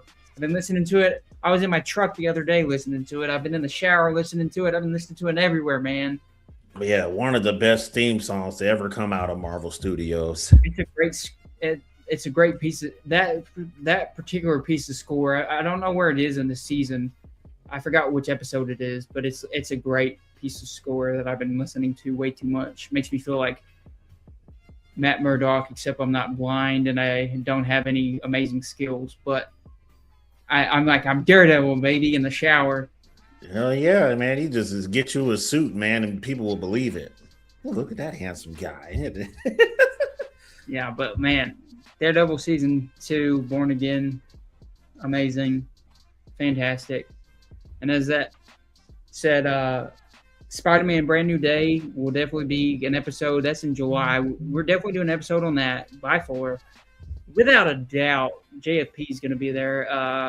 We're going to have 2 episodes in July for sure on that. And the Odyssey, Christopher Nolan's The Odyssey is going to – it's Christopher Nolan, so I have to do an episode. It doesn't matter what he makes. He can make a rom-com, and we're doing an episode on it. If it's Christopher Nolan, we're talking about it on JFP. And we're going to do Spider-Man Brand New Day for sure coming up. We may do Scary Movie in June, possibly. I would like to. Yeah. Scary Movie. Scary Movie 2 is one of my favorite movies of all time. And so, yeah, I'm so excited for Scary Movie. And less than a month away, Obsession comes out this weekend. The new horror film by Curry Barker. I Love Milk and Cereal, which is on YouTube. You can watch for free. Go watch that. We're going to be doing an episode on Obsession. I've already think we should. I know Bella is hyped for that as well, so Bella will be joining us for sure. Maybe even Mac, maybe even Lawson, maybe some other people. There's been a few other people that have wanted to come on the show since like November, December that I've had on Instagram. That if you're watching this, I'm sorry I haven't hit you up, but it's hard to have new guests when you have your legends, you know. I got Bella, I got Deontay, I got Mac, I got Lawson, I got Nick. Yeah. I don't need, it's hard for me to bring other guests when I have my legends, you know what I mean? But yeah, definitely we'll be having new guests soon. Yeah, I'm looking at the list for upcoming movies. You got freaking Mortal Kombat, Masters of the Universe, Star Wars, The Mandalorian, Grogu, Backrooms, The Passenger, Dune Part 3, The Odyssey, of course, with my boy freaking Travis Scott, and Supergirl. Oh, so we Yeah, will we'll be back probably, for more episodes for sure. yeah, Brand New Day will be getting one. The Odyssey, Brand New Day will be getting a dedicated one, and the Odyssey for sure. Those are the two for sure confirmed. But Obsession is most likely going to be the next one, which is just this weekend. So it'll probably be in the next few weeks. There might be another episode pretty faster than this one, which has been like 2 months since the last one. But yeah, we'll probably be faster on that. Maybe The Passenger might be in there. Backrooms might be in there. Two independent horror movies that I really want to see and probably talk about. And I think as far as episodes, that's about it. But for the big, I said I had big news. I'm not. It wasn't a what's that called? Clickbait. It wasn't clickbait. See, I couldn't even know. I don't even know the word. That's because I would never do it to you guys. I love you so much. Never. Daddy's here, and Daddy's gonna kiss the boo boo. You kiss the boo boo. I like how Danny ran. Yeah, Iron Fist is just. Who cares? Right. I watched season 1 of Iron Fist, and I thought it was okay, and that was about it. I would not be offended if he was recasted because Danny Rand kind of deserves better writers and an actor that kind of just gives Danny Rand aura. Yeah, I'm not an Iron Fist guy. But as far as the big news, so there's going to be a lot of changes up and coming. JFP, I don't want to give away too much, but I love everybody, so I want to tell people I will be there's going to be some aesthetic changes to JFP. I'll just mention that. Ooh. I have some artwork coming. I have some new graphic design. I have some new spicy. The JFP logo is getting a little facelift, I'll just say that. There's some facelifts coming. Some BBLs. JFP's getting a BBL. Oh, not a BBL. BBL Jacob. And Hey. yeah. Well, and so yeah, SNN, there's some special things happening hopefully soon with SNN. I'm not going to say anything more because that's Deontay's thing to say when he's ready. But yeah, there's some Saturday Night Nerds, some new things, so be on the lookout for that. And also, I'm having a new editing setup happening. I have new monitors. Right now I'm just on a MacBook Pro from college. I have a new PC that's in the mail. I have a new webcam, a new microphone, a new headset, headphones. I just put a lot of money into a whole editing setup because I am a filmmaker too. So like I have it for like editing people's short films. There's a few short films I'm editing coming up. Shout out Ricochet, the short film by Noah Nickerson, my dude. We'll be on the lookout for that. I'm editor and producer on that short film. I will be editing that, and he's going to be submitting it to festivals like Sundance. Like some big serious stuff is happening there. So be on the lookout for Ricochet. It'll be coming out this fall. I will be an editor. Nick is editing on it as well. And because of that, and because I wanted JFP to be better, I got 2 big monitors coming. I have a new PC set up. I have, like I said, the 4K webcam. Ooh. I have professional podcast mic and coming up, and headphones coming up. So better audio, better visuals, better editing. I'm going to start because right now we use a clip editor that Deontay has to pay for. And I think because I'm getting a new editing software, I think I will be starting to edit the clips for us because that'll save Deontay some money and time. And it'll give me some practice. So there'll probably be some different editing JFP clips happening. But yeah, so I'm getting a whole new editing setup. That's my big news. I know for the longest time I said I'm not sure if I was going to continue this. I've kind of been very flaky over the past 2 years with JFP. Like literally, I just realized it's been 2 months since the last episode. Man, dang, I need to get better about that. That's all on me. That's for sure on me. And but I'm putting, like I just want everybody to know, I'm putting in the money and the time and the effort to really improve this. I want this to be more streamlined, better. I want to do shorter and more frequent episodes, like on classic films, because Lawson, one of our hosts, he watches a lot of classic films. He has good takes on those. I thought about doing episodes with me and him where we talk about a classic film for 30, 45 minutes and doing stuff like that, just posting more. And with this new editing software and this whole new editing, it's basically going to be an editing room I'm going to have, and I'm going to put in the time. JFP is coming up. Oh, yes. A lot of facelift changes, a lot of things. I even thought about changing the name, but Deontay and Nick both convinced me to keep it JFP. So we're rocking JFP still. And I'm gonna be under a new name in a new network somewhere that Deontay is a part of. That'll be soon. I mean, there's a lot of big changes coming soon. So I don't want to clickbait anybody. I said I had the news when I marketed this podcast. So I wanted to let everybody know that we're not going anywhere. We're actually coming back, and we're going to be coming back different and a lot stronger, and I feel like a lot better. No shade. And approved. The previous JFP iterations, but this is kind of the last episode of this era.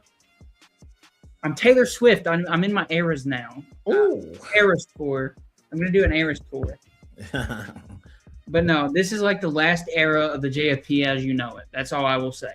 The next episode, it'll be different editing software, different monitors, different webcam, different sound, different audio stuff, different visuals, different graphics.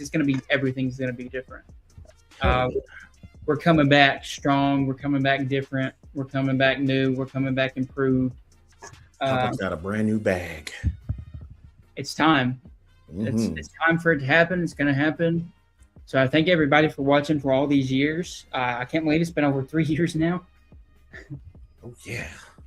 It's crazy. It's crazy this has been going on for 3 years. 3 years of JFP, 6 years of SNN. And me and Deontay, we're not going anywhere. We're going to be back stronger. Actually, like I said, it's going to be pretty wild, actually. I think you guys will be pretty shocked by the improvements and the changes we're going to be making here in the next few months. So if you rode with us through the hard times, if you rode with us through the quiet times, you're going to be rewarded pretty soon. Oh, yeah. Because, and this is a special thing. If you watch this episode, you watched the official last episode of this era of JFP. I'm not ending, like I said. I'm not going. Don't worry, Daddy's here. Daddy's going to kiss the boo-boo. But I'm still here. But this is going to be the last of what this is. It's not going to look like this anymore. It's going to be a lot different, a lot more improved. So this is the last episode of this era of JFP. On to the new era. I'm excited to show you guys, and I'm probably going to be making some posts, I think, of when I get the editing studio set up and stuff. I'm going to make some posts about how things are coming along to update you guys. And so that'll be that. And I guess for the last thing, to end the era right, to end it in the right way, A24, hire me. It's that time. If you don't hire me, A24, you are going to be regretting, because if you hire me now, you're hiring me when I'm down. You're hiring me when I'm a no-name lowlife, all right? You're hiring me as I am in my old era. Once I come back, once me and Deontay come back, once we have these new graphics, once I have this setup coming, once I get it popping, once I get that fire cracking, boy, I'm going to be too fast, and you're not going to be able to grab onto me. So what you got to do is, you got to grab onto me now. You got to get 2 hands full of my cake, and you got to squeeze it. And take that however you will. But A24, hire me. Like I said, I can edit stuff now better. I am gonna have better visuals, so you should hire me for that. I can also write things for you. I would like to direct or be cinematographer. That'd be great. You just gave the YouTuber that did the Backrooms a bunch of money and big name actors to do the Backrooms movie, and he's 20 years old.